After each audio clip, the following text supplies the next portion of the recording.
بسم اللہ الرحمن الرحیم نستغفره ونؤمن به ونتوكل عليه ونعوذ بالله من شرور أنفسنا ومن سيئات أعمالنا من يهده الله فلا مضل له ومن يضلله فلا هادي له وأشهد أن لا إله إلا الله وأشهد أن محمدا عبده ورسوله يا أيها الذين آمنوا اتقوا الله حق تقاته ولا تموتن إلا وأنتم مسلمون يا أيها الناس اتقوا ربكم الذي خلقكم من نفس واحدة وخلق منها زوجها وبث منهما رجالا كثيرا ونساء واتقوا الله الذي تساءلون به والأرحام إن الله كان عليكم رقيبا يا أيها الذين آمنوا اتقوا الله وقولوا قولا سديدا يصلح لكم أعمالكم ويغفر لكم ذنوبكم ومن يطع الله ورسوله فقد فاز فوزا عظيما أما بعد فإن خير الحديث كتاب الله وخير الهدي هدي محمد صلى الله عليه وسلم وشر الأمور محدثاتها وكل محدثة بدعة وكل بدعة ضلالة وكل ضلالة في النار أعوذ بالله السميع العليم من الشيطان الرجيم بسم الله الرحمن الرحيم الذين يستمعون القول فيتبعون أحسنه أولئك الذين هداهم الله وأولئك هم أولو الألباب عن عائشة رضي الله تعالى عنها قال رسول الله صلى الله عليه وسلم من أحدث في أمرنا هذا ما ليس منه فهو رد اللهم صل على محمد وعلى آل محمد كما صليت على إبراهيم وعلى آل إبراهيم إنك حميد مجيد اللهم بارك على محمد وعلى آل محمد كما باركت على إبراهيم وعلى آل إبراهيم إنك حميد مجيد رب اشرح لي صدري ويسر لي أمري واحلل عقدة من لساني يفقهوا قولي رب زدني علما ہر طرح کی تعریف، بڑائی، بزرگی، کبریائی، یکتائی اس رب کائنات کے لیے ہے جو ہمارا اور آپ کا اور پوری کائنات کا خالق و مالک اور حاکم رازق ہے۔ بے شمار درود و سلام نازل ہو اللہ کے تمام نبیوں اور رسولوں پر، خصوصاً اللہ کے آخری رسول جناب محمد رسول اللہ صلی اللہ علیہ وسلم اور آپ کی آل و اولاد اور تمام مومنین پر۔ خطبہ مسنونہ کے بعد قرآن حکیم کی ایک آیت سورہ نحل پڑھی گئی ہے اور اس کے بعد ایک روایت پڑھی گئی ہے جس روایت کی راویہ حضرت عائشہ صدیقہ رضی اللہ تعالیٰ عنہ ہیں۔ آیت اور روایت دونوں کی مناسبت سے آج کے خطبے کا عنوان ہوگا ماہ رجب کی بدعات۔ حاضرین، ہم اور آپ جانتے ہیں اور یہ ہمارے عقیدے کا حصہ ہے کہ اسلام ایک مکمل ذات حیات ہے۔ زندگی کا کوئی گوشہ ایسا باقی نہیں ہے جس کی طرف ہماری شریعت نے رہنمائی نہ کی ہو۔ دنیا کی زندگی ہمیں کیسے گزارنی ہے اور زندگی کے ہر موڑ پر شریعت اسلامیہ ہماری کیسی کیسی رہنمائی کرتی ہے، اس کی تفصیلات اللہ کی کتاب قرآن مجید میں اور رسول اکرم جناب محمد رسول اللہ صلی اللہ علیہ وسلم کی احادیث کے اندر موجود ہیں۔ اس کے احکامات کتاب و سنت کے احکامات رود روشن کی طرح آیا ہیں۔ کسی بھی طرح کی ابہام اور پیچیدگی شریعت اسلامیہ کی تعلیمات کے اندر پائی نہیں جاتی ہے۔ اسی بات کو نبی اکرم جناب محمد رسول اللہ صلی اللہ علیہ وسلم نے فرمایا قد ترکتکم علی البیضاء،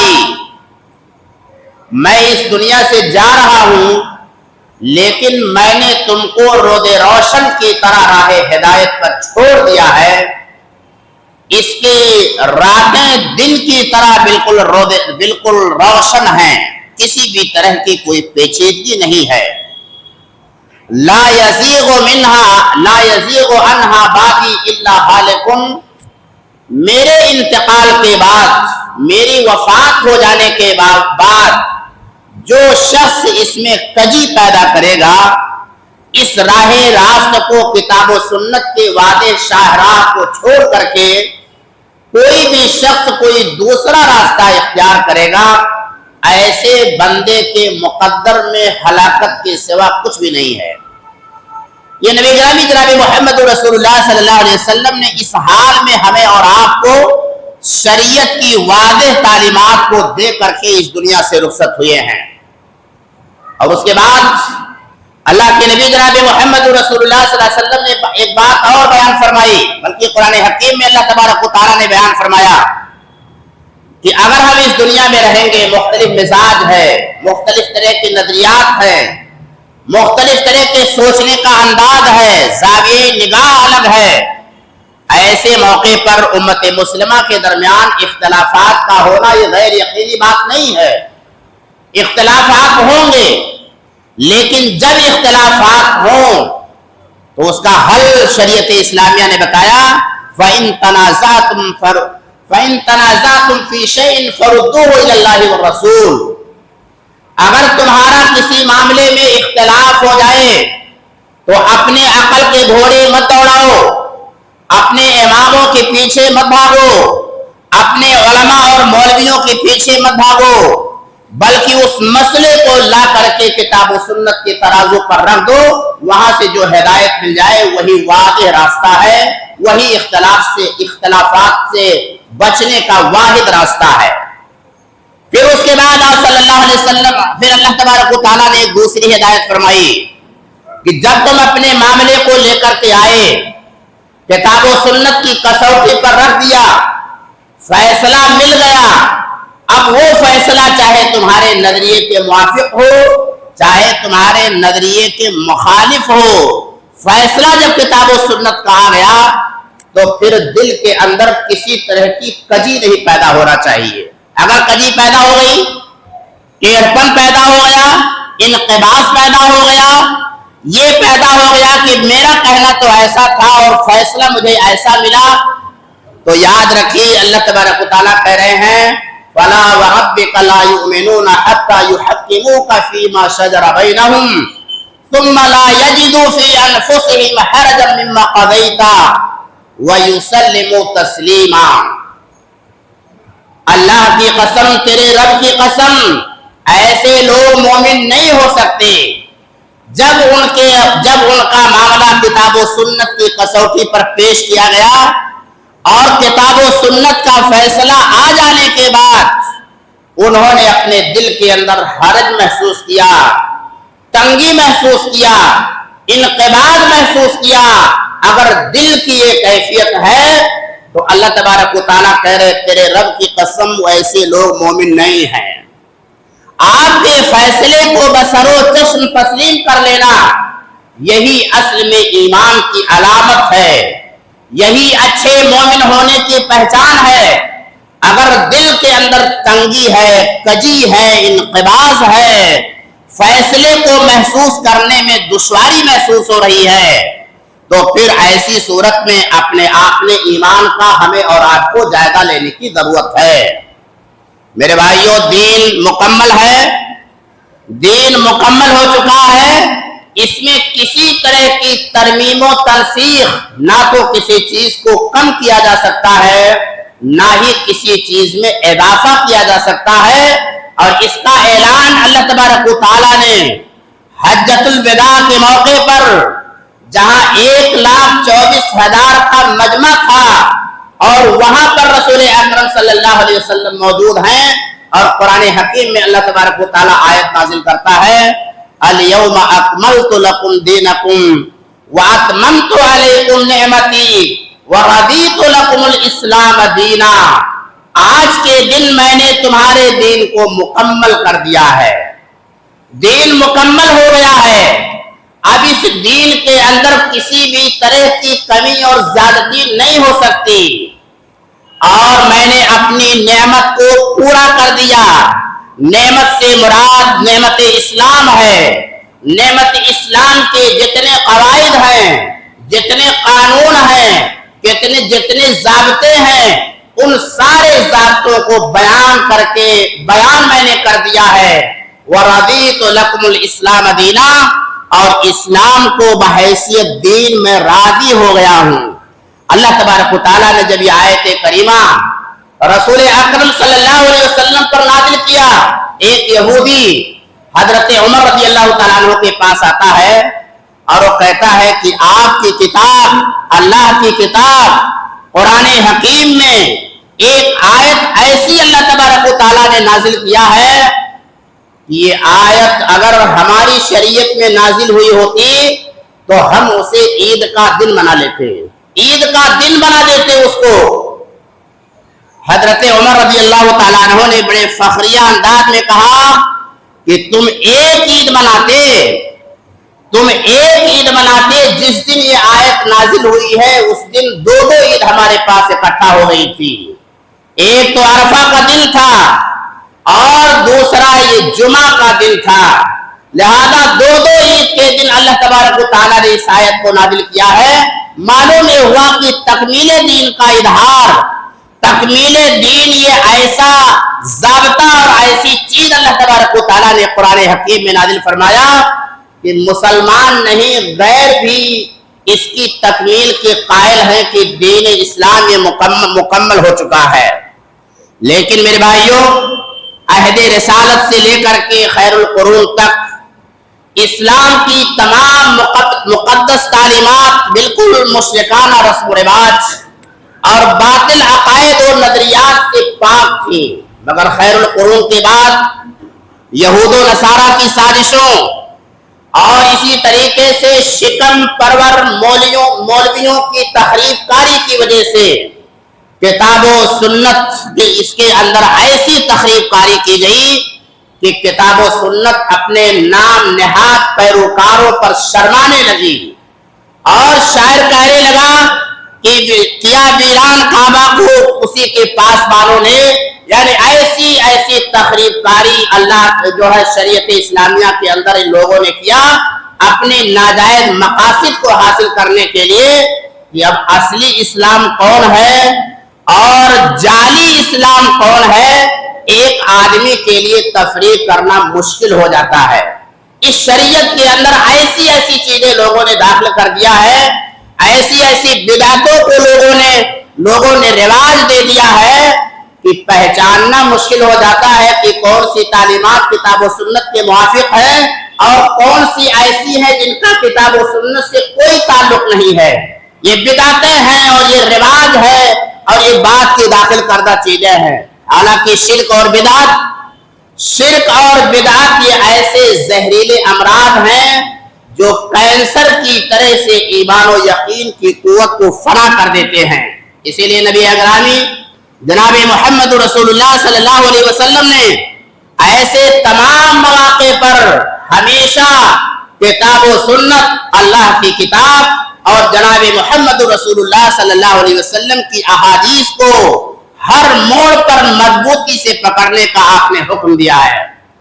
حضرت ارباد بن ساریہ رضی اللہ تعالیٰ عنہ حدیث کے راوی ہیں، وہ فرماتے ہیں کہ اللہ کے رسول جناب محمد رسول اللہ صلی اللہ علیہ وسلم نے ہم کو نماز پڑھائی ایک دن، صلی بنا رسول اللہ صلی اللہ علیہ وسلم ذات یوم، ایک دن اللہ کے نبی جناب محمد رسول اللہ صلی اللہ علیہ وسلم نے ہم کو نماز پڑھائی، ثم اقبل علینا، پھر آپ صلی اللہ علیہ وسلم ہمارے پاس آئے، فوعدنا موعدۃ بلیغہ، آپ صلی اللہ علیہ وسلم نے بہت واضح خطاب فرمایا، بہت واضح نصیحتیں آپ صلی اللہ علیہ وسلم نے بیان فرمائی، اور ایسی نصیحت آپ صلی اللہ علیہ وسلم نے فرمائی کہ ذرفت منها العیون، جتنے لوگ وہاں پر بیٹھے ہوئے تھے ان کی آنکھیں آنسوؤں سے ڈبڈبا گئی، لوگ رونے لگے، ووجلت منه القلوب، اور اسی طریقے سے لوگوں کے دل کے اندر تبدیلی پیدا ہو گئی،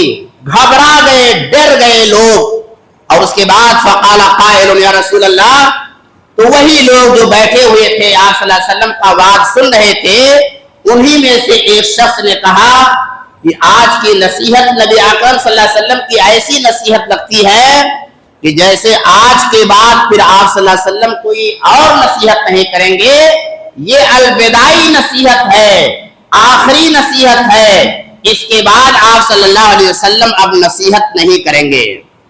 اس کے بعد آپ صلی اللہ علیہ وسلم نے فرمایا اوصیکم بتقوی اللہ، اے میرے صحابہ، میں تم تمام لوگوں کو اللہ کا تقوی اختیار کرنے کی وصیت کرتا ہوں. میرے بھائیو، وصیت کہا جاتا ہے تاکیدی حکم کو.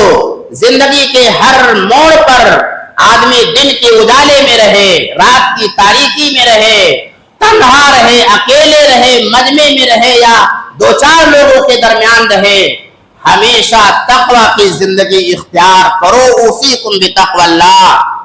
اور اس کے بعد آپ نے فرمایا والسمع والطاعہ، اگر تمہارا کوئی امیر بنا دیا جائے تو اس امیر کی بات کو دھیان سے سنو اور اس کو مانو.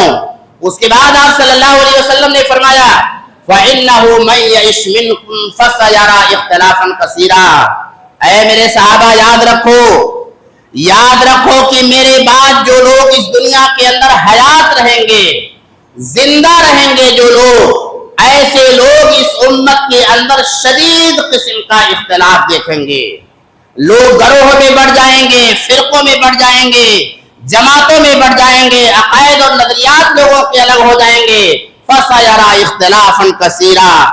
ایسے موقع پر تمہیں کرنا کیا ہے؟ وَعَلَيْكُمْ بِسُنَّتِي. تمہاری ذمہ داری یہ ہوگی کہ تم میری سنت کو لازم پکڑو، میرے طریقے کو لازم پکڑو. وَسُنَّتِ الْخُلَفَاءِ الرَّاشِدِينَ الْمَهْدِيِّينَ. اور میرے جو ہدایت یافتہ خلفائے راشدین ہیں، یعنی حضرت ابوبکر صدیق رضی اللہ تعالیٰ عنہ، حضرت عمر رضی اللہ تعالیٰ عنہ، حضرت عثمان رضی اللہ تعالیٰ عنہ اور حضرت علی رضی اللہ تعالیٰ عنہ، ان کے طریقے کے مطابق زندگیاں گزارو. قرآن و سنت کی تطبیق کیسے انہوں نے کیا ہے، ان کے طریقے کو لازم پکڑو، اختلافات سے بچے رہو گے. اس کے بعد آپ صلی اللہ علیہ وسلم نے فرمایا تمسکوا بها وعزوا بها بالنواجذ.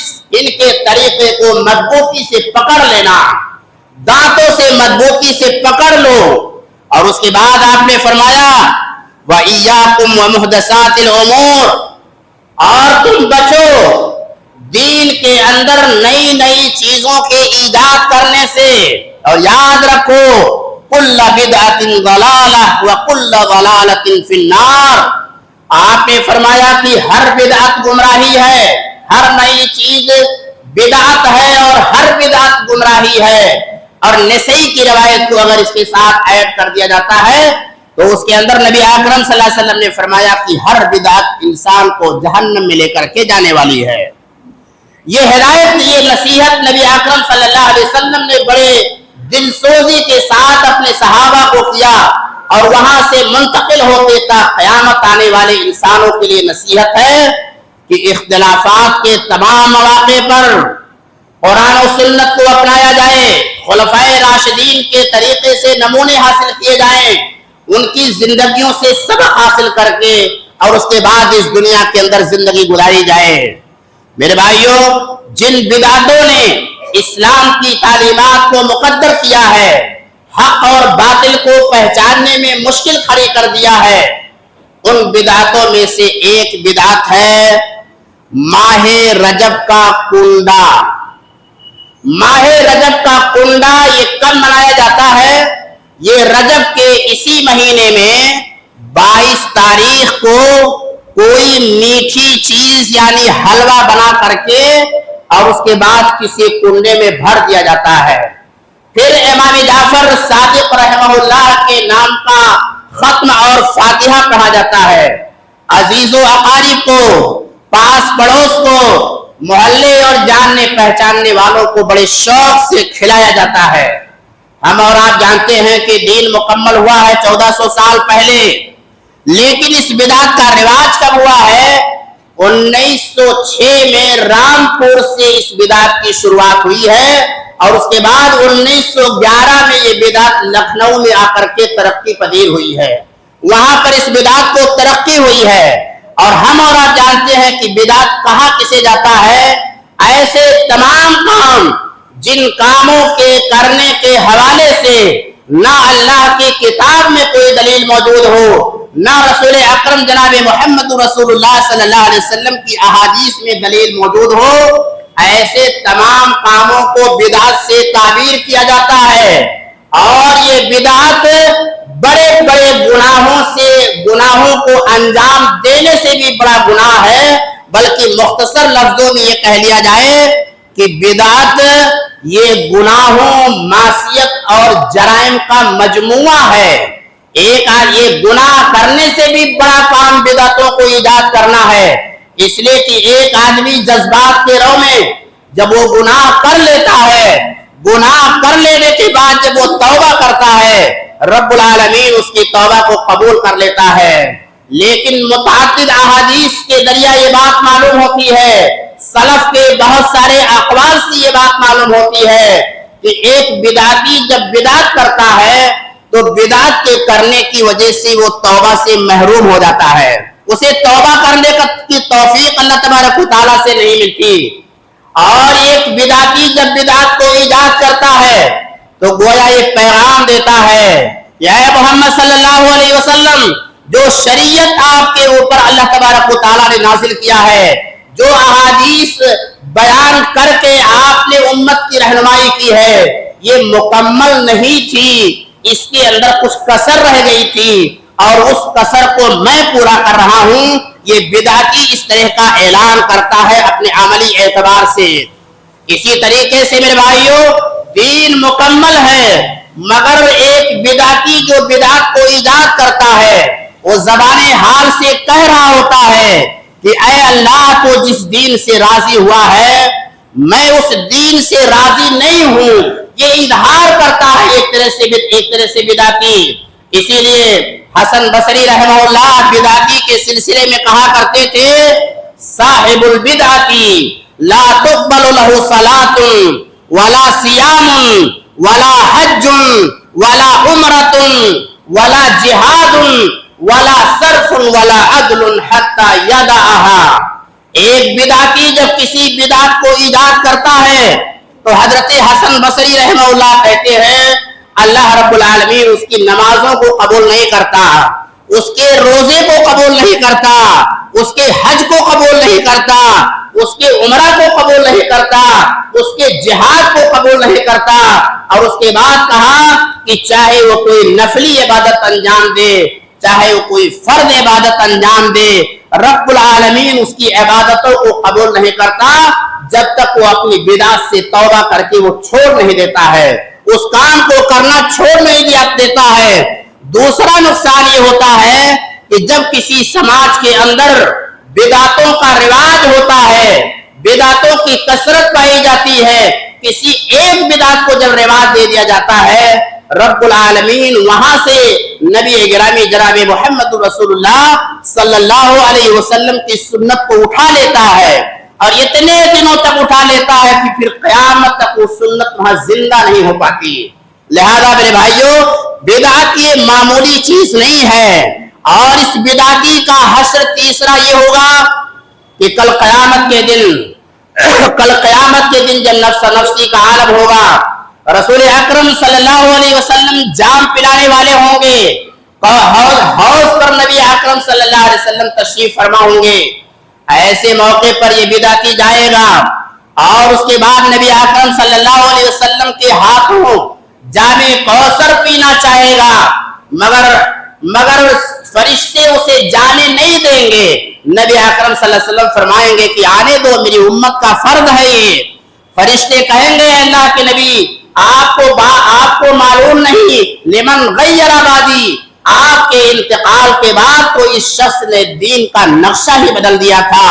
نبی اکرم صلی اللہ علیہ وسلم جب سنیں گے تو کہیں گے سوکن سوکن، بھگاؤ اس کو، دور ہو جائے اس کو، لمن غیر آبادی، اس لیے کہ میرے بعد اس نے دین کے اندر ترمیم کر دیا تھا. میرے بھائیوں، یہ ہے بدعت اور بدعتی کا انجام. اور یہ لوگ جو بدعتیں انجام دیتے ہیں ان کے پاس کوئی مضبوط دلیل نہیں ہوتی، لہذا یہ لوگ فردی قصے اور کہانیاں بناتے ہیں. چنانچہ رجب کے کنڈے کے حوالے سے بھی ایک کہانی انہوں نے گڑھ ڈالی ہے، اور وہ کہانی کس کی ہے؟ ایک لکڑہارے کی کہانی ہے. وہ لکڑہارا کون تھا؟ وہ مجہول حال شخص تھا، لیکن کہا یہ جاتا ہے جو کہانی ان لوگوں نے گڑھی ہے اور ان بدعتیوں نے داستان عجیب کے نام سے جو ایک کتاب لکھی ہے، اس میں رجب کے کنڈے کے حوالے سے ایک افسانہ لکھا ہے. وہ افسانہ یہ ہے کہ مدینے کے اندر ایک لکڑہارا تھا. وہ لکڑہارا گھر سے باہر نکلا 12 سال تک روزی کمانے کے لیے، مگر پیسہ نہیں کما پاتا تھا. اس لکڑہارے کی بیوی ایک وزیر کے یہاں جھاڑو پوچھا کا کام کرنے کے لیے اس نے ملازمت اختیار کر لیا. ایک دن جھاڑو پوچھا مار رہی تھی کہ اسی درمیان امام جعفر صادق رحمہ اللہ کا گزر ہوا. انہوں نے کہا تو کیا کر رہی ہے؟ جھاڑو پوچھا کر رہی ہے. اس نے کہا صاحب بھائی غربت ہے، اور غربت تو ایسی ہے کہ میرا شوہر 12 سال سے باہر کما رہا ہے لیکن گھر کی ضروریات پوری نہیں ہو رہی ہیں. امام جعفر صادق رحمہ اللہ نے اس سے کہا یاد رکھیں یہ افسانہ ہے، جھوٹی کہانی ہے. امام جعفر صادق رحمہ اللہ نے کہا تو جو ہے پوریاں بناؤ اور حلوہ بناؤ اور ایک بڑے سے مٹی کے مٹکے میں اسے ڈال کر کے میرا ختم جو ہے کرو، اور اس کے بعد فاتحہ پڑھو میرے نام سے، اور اس کے بعد تمہارے گھر میں روزی بے تحاشا آنا شروع ہو جائے گی.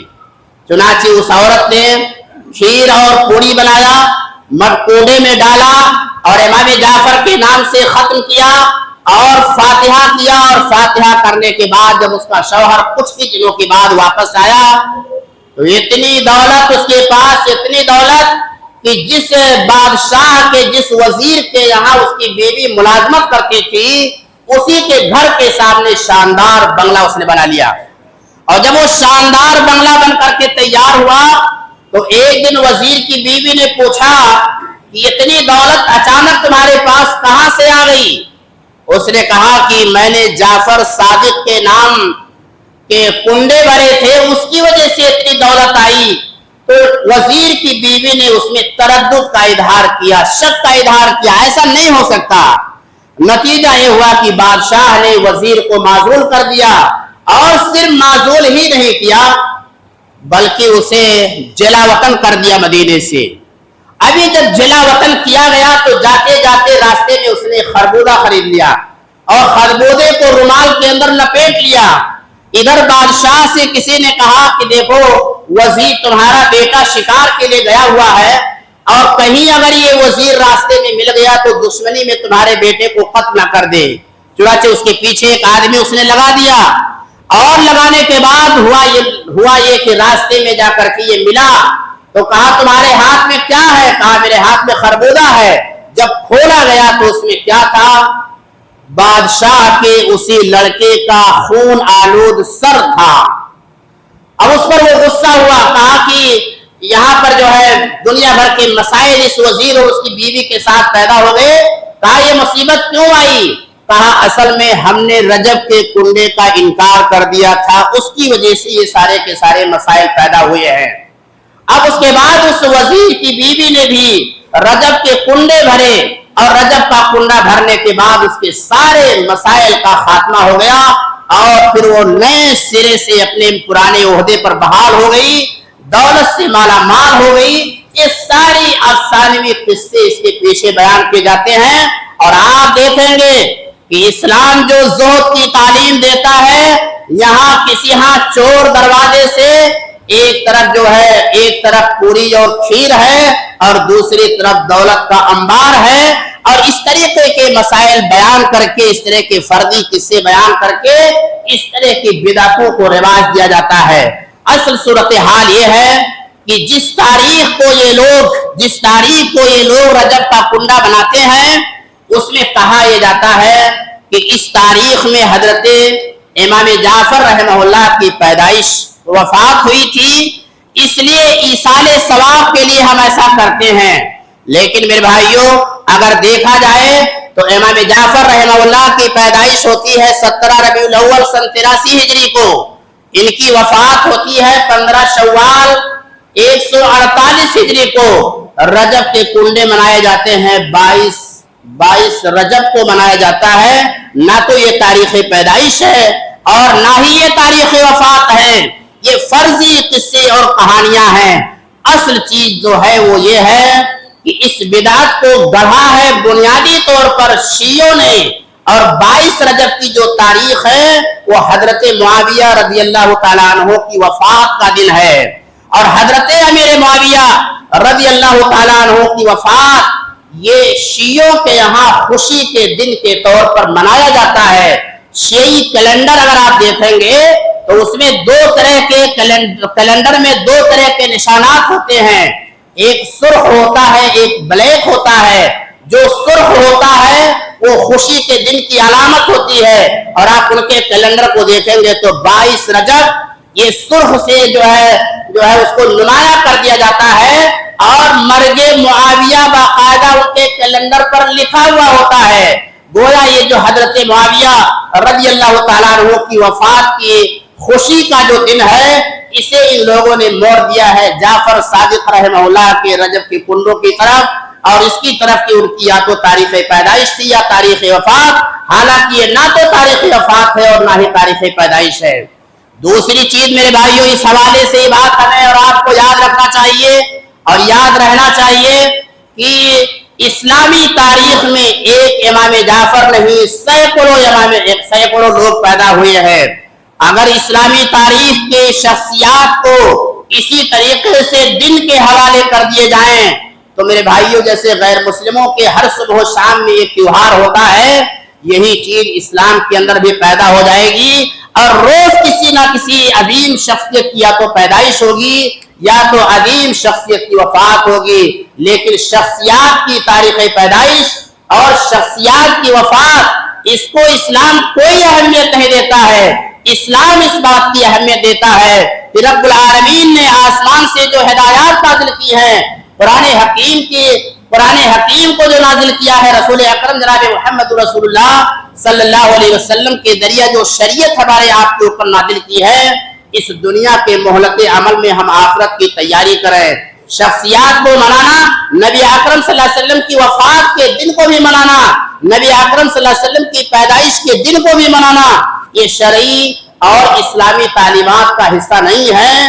وہ کہ جعفر صادق رحمہ اللہ کی تاریخ پیدائش یا ان کی تاریخ وفات کا دن منایا جائے، یہ سب شکم پروری کے شاخسانے ہیں۔ لوگوں نے کھانے اور پینے کے راستے لوگوں نے بنا لیے ہیں تاکہ اسی راستے سے جاہل عوام سے ایسی عوام سے جو شریعت کا علم نہیں رکھتی، ایسے لوگوں کو وہم میں مبتلا کر کے عمل سے دور کر کے اپنی جیب کو گرم کیا جائے، اس کے علاوہ اور کوئی چیز نہیں ہے۔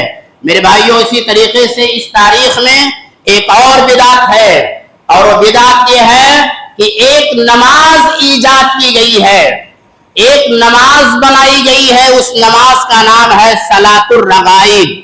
اور صلاۃ الرغائب یہ رجب کی پہلی جمعرات کو دن میں روزہ رکھتے ہیں، اور اس کے بعد مغرب سے لے کر عشاء کے درمیان ایک نماز پڑھی جاتی ہے۔ اس نماز کی رکعت 12 ہوتی ہے، اور ہر رکعت جو ہے ہر 2 رکعت پہ سلام پھیر دیا جاتا ہے۔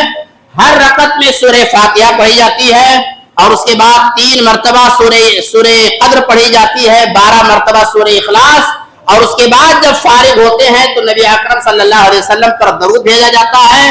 پھر سجدے سے جب سر اٹھاتے ہیں تو 70 مرتبہ کہتے ہیں رب اغفر ورحم وتجاوز عما تعلم فإنك أنت العزیز الرحیم۔ میرے رب کو مجھے معاف فرما دے، رحم فرما، میری خطاؤں کو معاف فرما دے، تو عزیز ہے، آدم ہے۔ اگر یہ نماز کوئی پڑھ لیتا ہے، کوئی نماز اگر یہ پڑھ لیتا ہے تو 1000 حج کا ثواب، 900 برس کی عبادت کا ثواب، جو دعا مانگیں گے وہ دعا قبول۔ اس طرح کے فضائل کو بیان کر کے امت کو گمراہ کرتے ہیں۔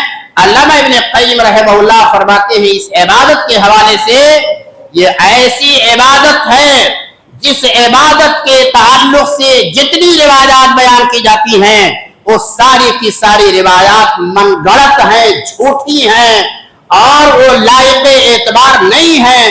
لہذا نمازوں کا نمازیں وہی ہیں جن نمازوں کو نبی اکرم صلی اللہ علیہ وسلم نے جن کی ہدایت دی ہے اور آپ نے پڑھ کر کے بتایا ہے. تمام کی تمام روایات موضوع ہے.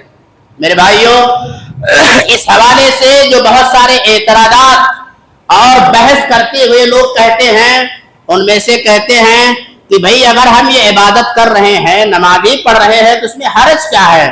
یہ بزرگوں سے اظہار محبت کا ایک ذریعہ ہے، اس میں حرج کیا ہے؟ پڑھنے میں حرج ہے.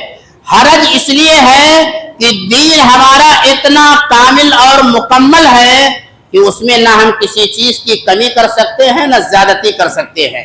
یہ ہمارا اختیار نہیں ہے. نبی اکرم صلی اللہ علیہ وسلم بھی اگر دین کی کسی شریعت کا اعلان کرتے تھے تو بغیر اللہ کی اجازت کے نہیں کرتے تھے. قرآن کہتا ہے وَمَا يَنْتِقُ عَنِ الْهَوَىٰ إِنْ هُوَ إِلَّا وَحْيٌ يُوحَىٰ. اور ہم اگر عقل کا استعمال کرنے لگیں کہ بھئی حرج کیا ہے، تو میں کہتا ہوں حرج ہے. حدیث میں آتا ہے رسول اکرم صلی اللہ علیہ وسلم نے فرمایا کہ ایک جب مسجد کے مائک سے جب مؤذن اذان دیتا ہے، مؤذن جب اذان دینا شروع کرتا ہے تو شیطان کے کان میں جب اذان کی آواز نکلتی ہے، اذان جو ہے مؤذن شیطان کے کان میں جب اذان کی آواز پڑتی ہے، ہوا خارج کرتے ہوئے بھاگتا ہے، اتنی دور تک بھاگتے ہوئے جاتا ہے جہاں اس کو جو ہے اذان کی آواز اس کے کان میں سنائی نہ دے. اب میرے بھائیوں، عید کی نماز ہے، جنازے کی نماز ہے، یہاں بھی اذان دینا شروع کرتے اس لیے کہ شیطان بھاگتا ہے. یہی حرج ہے، اس لیے کہ عید کے موقع پر، جنازے کے موقع پر نبی اکرم صلی اللہ علیہ وسلم نے ہمیں اذان کا حکم نہیں دیا ہے.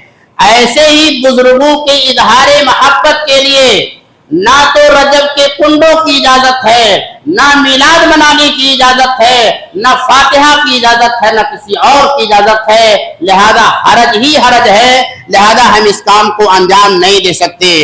اسی طریقے سے میرے بھائیوں، یہ اگر آپ کہتے ہیں کہ حرج کیا ہے تو ہم آپ سے یہ کہتے ہیں کہ واہ، آپ نے نیکی کا ایسا راستہ ڈھونڈ لیا ہے جس نیکی کے راستے کا پتہ نہ تو صدیق اکبر اپنے زمانے میں لگا سکے، نہ عمر فاروق لگا سکے، نہ عثمان غنی لگا سکے، نہ حضرت علی رضی اللہ تعالیٰ عنہ لگا سکے، نہ عشرے مبشرہ لگا سکے، نہ بدری صحابہ لگا سکے، نہ مبشرات صحابہ لگا سکے، اور اس نیکی کا پتہ آپ نے لگا لیا ہے. آپ کے پاس وہی آئی تھی کہ نیکی کا پتہ آپ نے لگایا کہاں سے آپ نے شریعت کا یہ راستہ ڈھونڈا ہے؟ کیا ان لوگوں سے زیادہ ہم ہدایت یافتہ ہیں؟ اسی لیے امام مالک رحمہ اللہ کہا کرتے تھے من ابتدع فی الاسلام بدعتا رآها حسنا. جس شخص نے اسلام کے اندر کسی نئی چیز کا ایجاد کیا، کسی نئی بدعت کو ایجاد کیا اور اس بدعت کو وہ اچھا تصور کرتا ہے، تو گویا وہ اپنے عمل سے یہ بتا رہا ہے فقد زعم ان محمدا خان الرسالہ، محمد صلی اللہ علیہ وسلم نے رسالت کے اندر خیانت سے کام لیا ہے. نعوذ باللہ من ذالک، اگر وہ اس کا ایسا عقیدہ ہے تو. اس لیے کہ اللہ تبارک و تعالیٰ کہتا ہے الیوم اکملت لکم دینکم واتممت علیکم نعمتی ورضیت لکم الاسلام دینا. رب العالمین نے دین کے مکمل ہونے کا کھلے عام اعلان کر دیا ہے. لہذا میرے بھائیوں، جس طریقے سے یہ ہماری آنکھ ہے، معمولی سا تنکا پڑ جائے، مل کر کے جب تک ہم اس تنکے کو باہر نکال نہیں دیتے ہیں، ہماری یہ آنکھیں چین سے ہمیں رہنے نہیں دیتی. ہمارا دین، ہمارا اسلام اس سے کہیں زیادہ حساس ہے. لہذا وہ اپنے اندر کسی نئی چیز کو ہرگز برداشت کرنے کے لیے تیار نہیں ہے. لہذا ہماری اور آپ کی ذمہ داری بنتی ہے کہ ایسے تمام لوگ جنہیں قرآن و سنت کا علم ہے، انتہائی درد کے ساتھ، محبت اور اپنائیت کے ساتھ، دل سوزی کے ساتھ ہمارے ان بھائیوں کو جو بدعتوں کو ایجاد کرتے ہیں، بدعتوں بھری زندگی گزارتے ہیں، ایسے لوگوں کو سمجھائیں، بجھائیں اور قرآن و سنت کے شاہراہ پر لانے کی کوشش کریں۔ اللہ تبارک و تعالی ہم سب کی حفاظت فرمائے۔ رب العالمین ہمیں بدعتوں سے ہماری حفاظت فرمائے۔ رب العالمین ہمیں سنت کے شاہراہ پر چلنے کی توفیق عطا فرمائے۔ رب العالمین ہمیں سے جو پریشان حال ہیں ان کی پریشانیوں کو دور فرما دے۔ مولا بیماروں کو شفاء کلی عطا فرما، مقروضوں کے قرض کی ادائیگی کی سبیل پیدا فرما دے۔ مولا جب تک تو اس دنیا میں باقی رکھ، اسلام پر باقی رکھ، جب ہمارا خاتمہ ہو تو دین اسلام پر خاتمہ ہو۔ ربنا تقبل منا انک انت السمیع العلیم۔